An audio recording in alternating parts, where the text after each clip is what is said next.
Departamenti Amerikan i Shtetit i tha Radios Europa e Lirë se veprimet konstruktive të ndërmarra gjatë javëve të fundit nga Asamblea Kombëtare e Republikës Srpska dhe largimi Milorad Dodik ndikuan në vendimin për të hequr sanksionet ish liderit të serbëve të Bosnjës, Milorad Dodik dhe 10 individëve dhe kompanive të lidhura me të.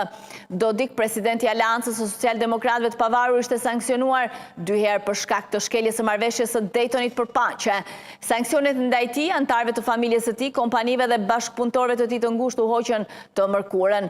Departamenti i Shtetit theksoi në një përgjigje për Radion Europa e Lirë se veprimet e Asamblesë së Entitetit Serb të Bosnjë-Hercegovinës duhet të ndihmojnë në përmirësimin e stabilitetit në Bosnjë dhe të mundsojnë një partneritet me Shtetet e Bashkuara bazuar në interesa të përbashkëta, potencial ekonomik dhe prosperitet. Ne do të vazhdojmë të punojmë ngushtësisht me aktor politik në të gjithë Bosnjën për të vendosur prioritetet të përbashkëta, thuhet në përgjigje. Përveç Dodik, të cilit ju hoq mandati si president i entitetit serb pas dënimit me burgim për mos respektim të vendimeve të përfaqësuesit të lartë në Bosnjë, nga lista e zezë amerikane u hoq edhe antarja e presidencës së Bosnjës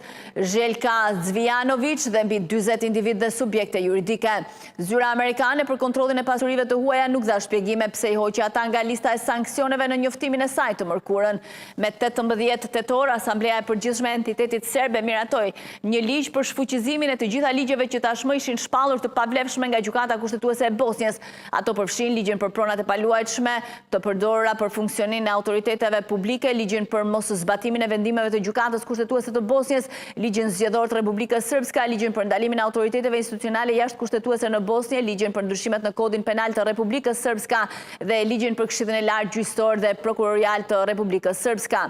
Milorad Dodik ishte dënuar nga Gjykata e Bosnjës për nënshkrimin e një ligji që bënte thirrje për mos zbatimin e vendimeve të Gjykatës Kushtetuese të Bosnjës në entitetin e udhëhequr nga ai. Përveç dënimit me një vit burg, të cilin e zëvendësoi më vonë me gjop, Dodik ju ndalua dhe ushtrimi detyrës për 6 vjet. Asambleja e Përgjithshme gjithashtu i bëri të pavlefshme 12 konkluzione parlamentare të dhjetorit 2024, të cilat disa ambasada perëndimore i përshkruan në një deklaratë të përbashkët si qëndrim kundër marrëveshjes së Daytonit. Asambleja gjithashtu emëroi Ana Trišić Babić, ish këshilltare Dodik, si presidente në detyrë të Republikës Srpska pas vendimit të Milorad Dodik për të tërhequr nga të gjitha funksionet në Republikën Srpska.